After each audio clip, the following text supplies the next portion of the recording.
O mundo inteiro vai achar que isso não faz sentido, mas é bem verdade que eu odeio o Pequeno Príncipe.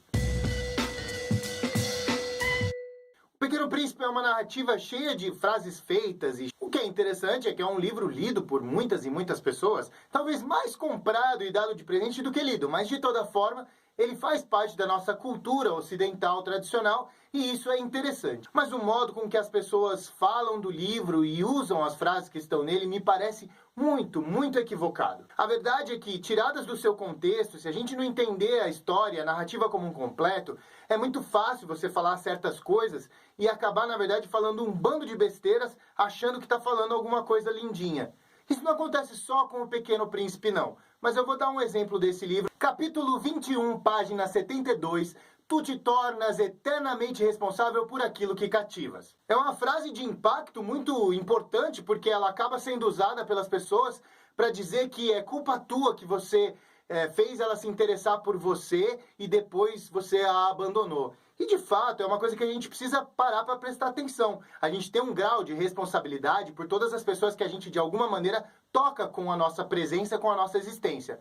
Porém, se você ler o capítulo 21, vai reparar que ele está falando da raposa. E a raposa é um bicho meio esquisito nesse livro. Primeiro, ela pede desesperadamente para o príncipe cativá-la.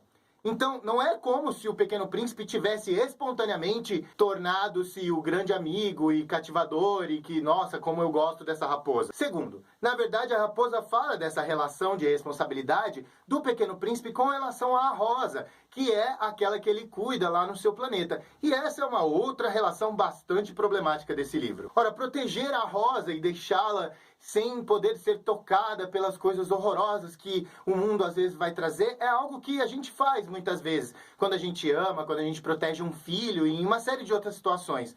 Mas essa também é uma relação meio equivocada. Essa ideia de que proteger as pessoas e colocar uma redoma ao redor delas vai tornar essa pessoa imune ao universo é uma ideia meio boba. Porque o universo não vai simplesmente deixar de existir só porque você decidiu que quer proteger a pessoa dele. Acho que a relação do Pequeno Príncipe, ele é um moleque, ele é uma criança, mas assim, a relação dele com a Rosa é uma relação bastante problemática. Ainda nesse capítulo da raposa, ela diz aquela frase bonita de: se tu vens, por exemplo, às 4 da tarde, às 3 já começarei a ser feliz. E é bacana quando a gente está encantado com uma pessoa o suficiente para que a gente se encante mesmo de só pensar que logo vai vê-la novamente.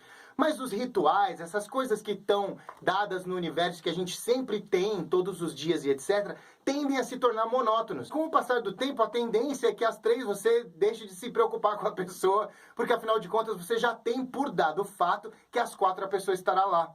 Eu não estou falando isso porque eu sou uma pessoa que desconfia da humanidade, etc. Mas porque é um pouco o nosso comportamento como ser humano. A gente passa a considerar as coisas que sempre acontecem como algo que já está dado e a gente para de prestar atenção depois de um tempo. Eu sempre brinco com isso com a galera do teatro, porque eu falo: gente, eu sei que vocês adoram estar aqui e eu acho mó legal que a gente vem com a maior energia.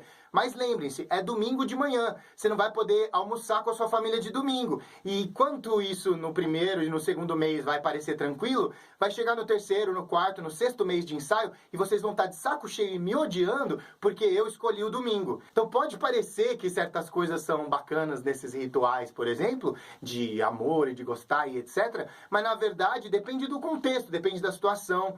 Todas essas histórias de amor, tipo Romeu e Julieta, elas são um pouco ilusórias, né? Romeu e a Julieta se conhecem tipo umas 2 semanas, morre mó galera, inclusive os dois, e aí a gente fala: nossa, que exemplo de amor, lindo. Na verdade é uma história de 2 adolescentes que provavelmente estavam loucos pra se beijar, que eles não podiam, e aí eles ficaram inventando toda aquela confusão. Talvez se as coisas fossem um pouquinho mais tranquilas, a coisa não acontecesse exatamente daquele jeito.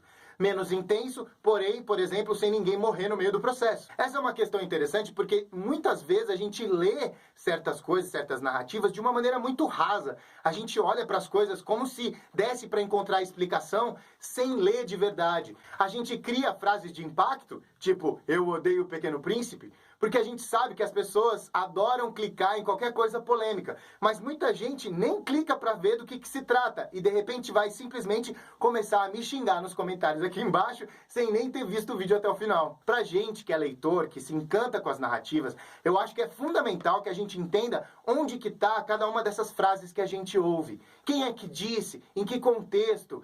Quem é que no livro disse? Porque muitas vezes você vai falar assim, essa é uma frase do Antoine de Saint-Exupéry, que eu não sei falar o nome dele direito. Mas essa frase, na verdade, é uma frase da raposa conversando com o Pequeno Príncipe num dado momento da narrativa em que faz sentido ela dizer aquilo.